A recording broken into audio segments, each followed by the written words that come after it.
It is not uncommon for viewers like you to reach out to us because of your frustrations. We really want to hear from you. What happened in Aurora after an effort to get a pickleball court left a community with a $140,000 bill? Yeah, frustrated neighbors emailed Kelly Worthman, your reporter for Aurora. They sent her an email that said, quote, "Since you're the best local reporter and cover Aurora, we're curious if you would do a story on how a giant corporation totally ignored a problem at a local HOA. Oh, doesn't sound good. Kelly talked to two homeowners who hope sharing their story can prevent others from experiencing the same costly mistake. This was a tennis court and never being used. Nobody was using it. At 40 years old, this weathered and worn tennis court doesn't have a lot of game, so an effort was made to give it new life as a pickleball court. This is the Versatile, and it's a click-together system. Covering the old surface with these modern plastic tiles, it looked as if the Willow Ridge community in Aurora got an upgrade that residents like Carol Scott had been waiting for decades. It looked great. It looked like a pickleball court, but it wasn't.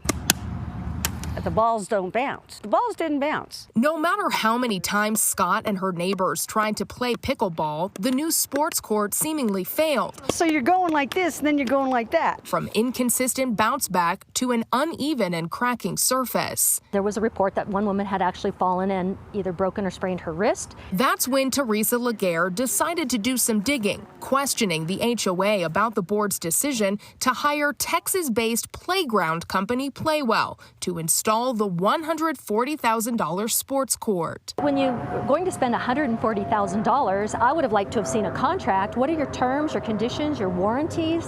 What are we getting? And what's the playability of this product?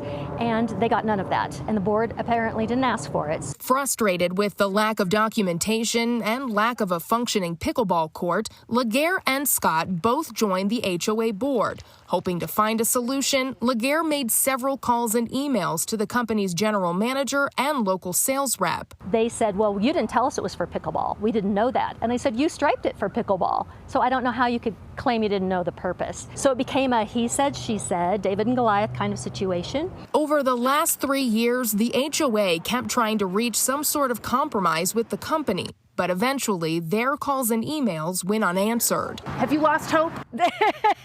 Not with you here. Despite my own efforts, I couldn't reach anyone at Playwell either.